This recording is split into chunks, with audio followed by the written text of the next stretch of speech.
Did you know that one split-second decision can change two families forever? At 3:15 in the morning, Uber driver Ulysses spots something under the harsh streetlight, a briefcase in his back seat. Inside, $50,000 cash and crypto wallet codes. His sick mother needs surgery. The bills are crushing him. This money could solve everything. His hands shake as he counts the cash. But then he checks his ride history, traces the passenger. His heart sinks when he discovers the truth.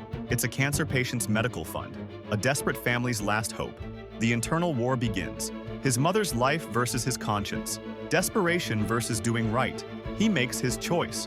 Returns the briefcase. The grateful family doesn't just say thank you. They start a crowdfunding campaign for his mother. $75,000 raised, plus a job offer at their tech company. Sometimes doing the right thing when nobody's watching changes everything.